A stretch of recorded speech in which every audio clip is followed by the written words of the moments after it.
I made it out of Salt River Canyon, and I'm now coming up on Carrizo, which is a First Nations village. But we're traveling right along, so I'm trying to put good use of the camera and the blog and time. So I'm doing various blogs that I will be posting on the internet. Okay, still working at it, still on the road. I've got the camera right in front of me so that I can kind of see myself in the viewfinder, so I know sometimes I'll catch myself pointing at the ceiling or something. Sorry about that. Anyway, it's kind of hard to do. The camera is sitting on the dash, so it's not like I'm driving and photoing and stuff like that. It's just that sometimes the bumps cause the camera to go off a little bit or slide to one side, so sorry about the looking at the ceiling or the door or whatever. A lot of people have been expressing interest to me as to how do I know where to look for Bigfoot, or basically how I know Arizona so well. Okay, now most of you already know that my relatives were early pioneers of Arizona.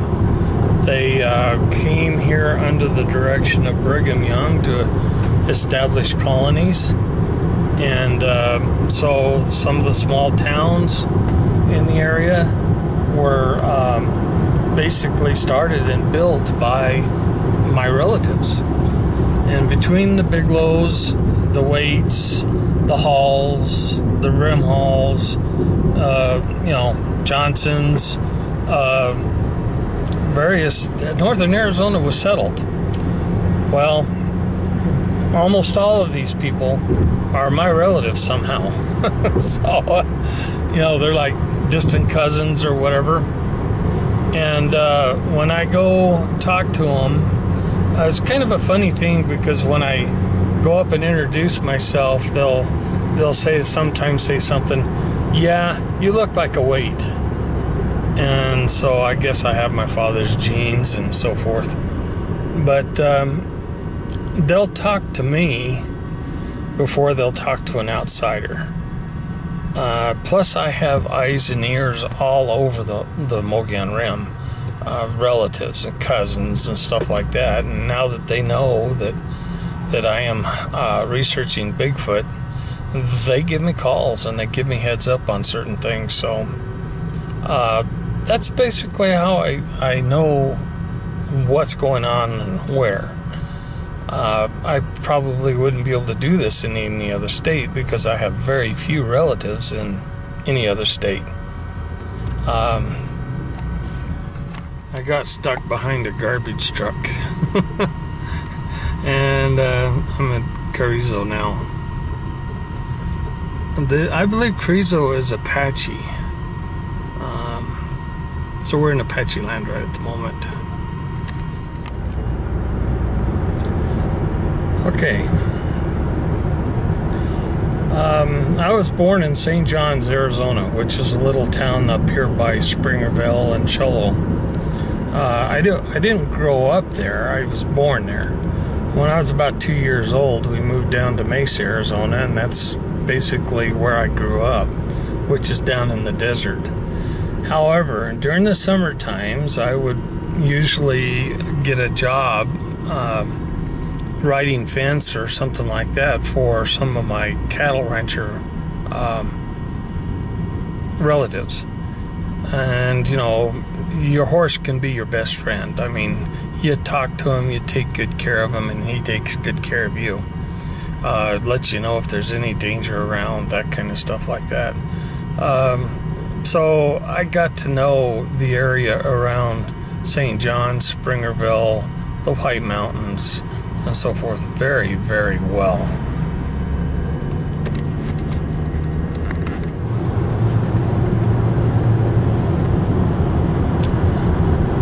Okay.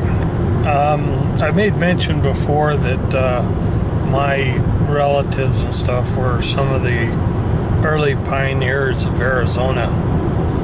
They were called to come down and start settlements and little towns in Arizona. In Springerville, that's where the Bigfoot side of my family went, and that's my mother's side. Anyway, they had a little farm or ranch homestead just outside of what is now Springerville proper on the Little Colorado River. And many years ago, when they got there was nothing there. Just nothing except a creek, the Little Colorado River. So they had to build everything from scratch, and you got to admire those pioneers that can take a hammer and some saws and cut timber and make a town. That's just, to me, is just amazing.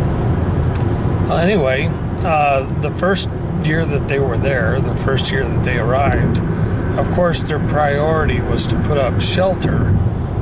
It was already too late to put in a crop for food. So they went about doing their best for shelter and hoping that they would be able to hunt through the winter. And things were getting pretty dire as far as food supply goes, and there wasn't going to be any shipments in from Utah or Colorado or any place else, because at the time the only way to cross the Grand Canyon was basically wasn't even Lee's Ferry yet. Lee's Ferry was the first time to cross, and that was just a big raft that was towed across the river with a big guide rope. Anyway, they weren't expecting any food, because the only way to do it would be go all the way around to the Colorado side and come across the Colorado River that way, or to go down towards Yuma and come across from Yuma into Arizona. So they were not expecting food. Well, things got pretty tight, and lo and behold, the Indians came to their rescue. The Indians came in with game, turkey, deer, elk, and so forth, and they basically saved the people in the town. So that's I don't know if anybody has ever really publicly thanked them, but I would like to. These were good, kind-hearted people that stuck their necks out and helped people not of their kind. Anyway, thank you.